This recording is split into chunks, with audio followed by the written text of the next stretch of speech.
గెలిస్తే క్రెడిట్ సారుది, ఓడిపోతే అభ్యర్థులది. వక్రబుద్ధిని బయట పెట్టుకున్న కేటీఆర్ ఆ రోజు అవినీతి కనిపించలేదా, నాడు సంకలు గుద్దుకొని నేడు కాకమ్మ కబుర్లు వసూళ్లు చేస్తున్నారని బహిరంగంగా వ్యాఖ్యానించి అక్రమార్కులకే టికెట్లు ఇచ్చిన కేటీఆర్ కమెంట్లపైన దుమ్మెత్తిపోస్తున్న సొంత పార్టీ నేతలు. నెత్తి నోరు కొట్టుకుని చెప్పిన అయ్యా కొడుకులు వినలే. తాజాగా సిట్టింగ్లను మార్చాల్సి ఉండేనన్న కేటీఆర్ ఎంపీ ఎలక్షన్లలో ఆ పొరపాటు జరగనివ్వబోం.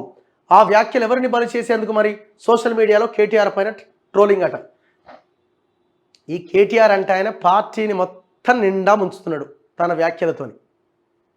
ఈ స్టేట్మెంట్లన్నీ నిండా మునగటానికే. ఇప్పుడు ఏమంటున్నాడు?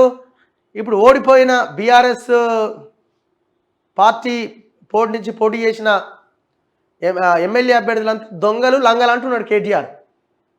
అరే మీకు దరిద్రంలారా, మీకు అనవసరంగా టికెట్ ఇచ్చినాం, పార్టీ ఓడిపోయిందని చెప్తున్నాడు వాళ్ళని. మళ్ళీ ఎందుకున్నారా పార్టీలో? మీరు ఆలోచించుకోవాలి. మిమ్మల్ని ఎవరు తీసుకుంటారో అది వేరే విషయం, కానీ మిమ్మల్నే తిడుతున్నాడు ఆయన. సిట్టింగ్లకు టికెట్లు ఇవ్వడం కొంప ముంచింది అంటున్నాడు. అంటే పోటీ చేసి ఓడిపోయిన వాళ్ళంతా దొంగలు లంగలు అంటున్నాడు. ఇక మీకు ఏమన్నా మానం, మర్యాద, సిగ్గు, శరం ఏమైనా ఉంటే ఆలోచించుకోండి ఇక మీరు.